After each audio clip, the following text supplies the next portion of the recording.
بسم اللہ الرحمن الرحیم۔ السلام علیکم۔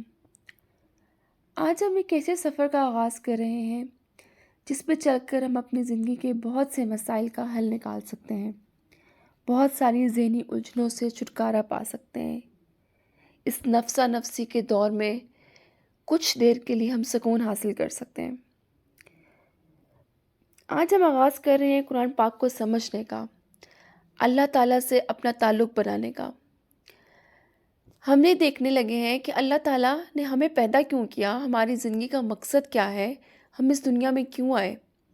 ہمیں یہ دیکھنا ہے کہ قرآن پاک ہمیں کس چیز سے روک رہا ہے، ہمارا رب ہمیں کس چیز سے منع کر رہا ہے، ہمارا رب ہمیں کس چیز کا حکم دے رہا ہے۔ بہت سے لوگ عربی پڑھتے ہیں، قرأت کرتے ہیں، بہت اچھی بات ہے۔ آپ لوگوں میں سے یقیناً بہت سے لوگ قرأت کرتے ہوں گے، لیکن مسئلہ تو تب ہے جب آپ قرآن پاک کے معنی کو سمجھیں، آپ قرآن پاک کے مطلب کو سمجھیں کہ ہمارا رب ہم سے کیا چاہتا ہے۔ تو ہم نے بحیثیت مسلمان سب سے پہلے یہ دیکھنا ہے کہ قرآن پاک کو پڑھنے کے، قرآن پاک کے آداب کیا ہیں۔ قرآن پاک کو صرف دیکھنا بھی عبادت ہے، اور قرآن پاک کو جب آپ نے چھونا ہے تو باوضو ہونا چاہیے آپ کو، بے وضو قرآن پاک کو چھونا ممنوع ہے۔ اللہ تعالیٰ نے فرمایا کہ اس کو نہ چھوئیں مگر پاک لوگ۔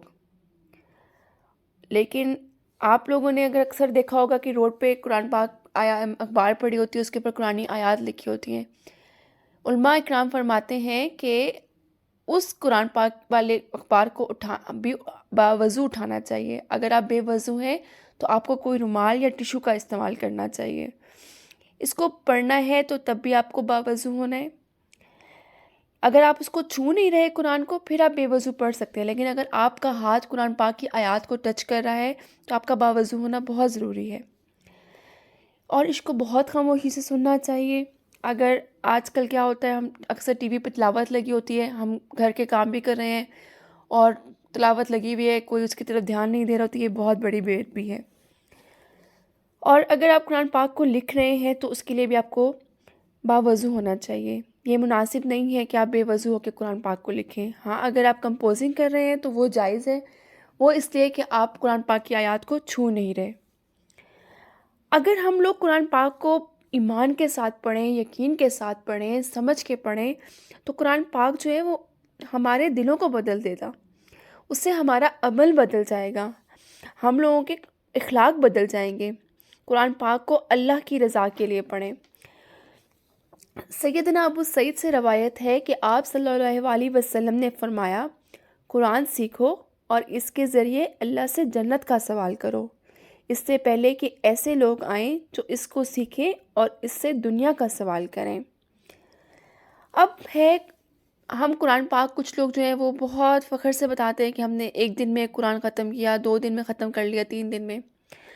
تو حضور پاک صلی اللہ علیہ وسلم نے بھی فرمایا کہ قرآن پاک جس نے 3 دن میں ختم کیا اس نے قرآن کو سمجھا ہی نہیں۔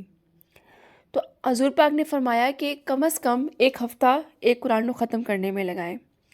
جو آیت پڑھیں ہمیں چاہیے کہ ہم اس کا حق بھی ادا کریں۔ اب آیت کا حق ادا کرنے سے کیا مراد ہے؟ اس سے مراد ہے کہ اگر آیت تسبیح آتی ہے تو ہم خود بھی اللہ کی تسبیح بیان کریں۔ جیسے اللہ کی بڑائی بیان ہو رہی ہے، الحمدللہ، تو ہم بھی آگے سے کہیں سبحان اللہ، اللہ اکبر۔ اگر کوئی آیت آتی ہے دعا و استغفار کی تو ہم بھی دعا کریں، مغفرت کے لیے دعا کریں، ہم اللہ سے بخشش کی دعا کریں۔ اگر کہیں پہ عذاب کا ذکر ہے تو ہم اللہ سے پناہ مانگیں کہ اللہ تعالیٰ ہمیں دینی اور دنیاوی عذاب سے بچا، ہمیں اس دنیا کے عذاب سے بھی بچا اور ہمیں آخرت کے عذاب سے بھی بچا۔ اور جہاں پہ آیت آئے انعامات کی تو ہم اللہ سے وہ مانگیں کہ یا اللہ تعالیٰ ہمیں بھی یہ انعام دے، ہمیں بھی جس طرح جنت کا ذکر بار بار قرآن میں آتا ہے، انعامات کیے جائیں گے، انعامات کیے جائیں گے، تو ہمارا یہ ہے کہ ہم اس ٹائم مانگیں اللہ سے کہ یا اللہ تو ہم پہ بھی یہ انعام کر۔ جب آیت سجدہ آئے تو ہم آیت سجدہ کریں۔ قرآن پاک سے جو محبت کرتے ہیں نا تو قرآن پاک اس کو جنت میں لے جائے گا۔ قرآن پاک کی تلاوت کرنا، عمل کرنا، سننا، یہ تو بہت بلند مرتبہ ہے۔ اس کی صرف محبت ہی ہے وہ بے شمار برکتوں کا باعث ہے۔ یہ دلوں کی میل کو صاف کرتا ہے، یہ دلوں کو سکون دیتا ہے۔ اللہ تعالیٰ نے فرمایا ہم نے جو قرآن اتارا ہے اس میں شفا بھی ہے، اس میں مومنین کے لیے راحت بھی ہے۔ اب قرآن پاک جب بھی ہم پڑھیں تو اس میں سب سے پہلے ہم نے کیا کرنا ہے کہ ہم نے شیطان مردود سے اللہ کی پناہ طلب کرنی ہے۔ سورہ نحل کی آیت نمبر 98 میں آتا ہے کہ جب تم قرآن کی تلاوت کرو شیطان مردود سے اللہ کی پناہ مانگو، کیونکہ شیطان جو ہے وہ انسان کے دل میں اس وقت زیادہ وسوسے ڈالتا ہے جب ہم اللہ کی راہ میں چلتے ہیں۔ آپ نے دیکھا ہوگا کہ جب ہم نماز پڑھ رہے ہوتے ہیں تو ہمیں کتنے دنیاوی خیال آ رہے ہوتے ہیں، یہ سب شیطان کر رہا ہوتا ہے، کیونکہ شیطان کبھی نہیں چاہتا کہ ہم اللہ کی راہ میں چلیں۔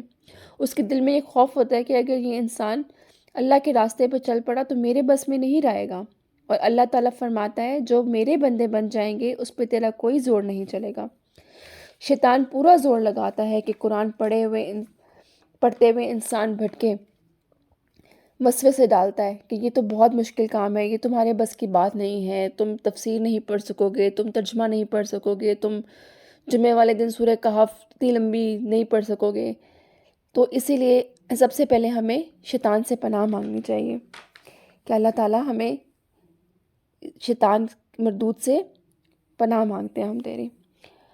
آئیے ہم مل کے قرآن پاک کے ساتھ ایک ایسا تعلق بناتے ہیں جو کبھی ٹوٹ نہ پائے، ایک ایسا رشتہ بناتے ہیں کہ جو ہمیں اپنی زندگی میں امپلیمنٹ ہم کر سکیں۔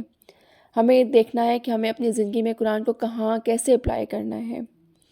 آج کا لیسن کا میں یہاں پہ اینڈ کرتی ہوں۔ انشاءاللہ 3 دن بعد ہم سورہ فاتحہ کا آغاز کریں گے۔ امید ہے کہ آپ سب اس کو سنیں گے اور قرآن پاک کے ادب کرنے کے جو میں نے پوائنٹس بتائے ان پہ عمل بھی کریں گے انشاءاللہ۔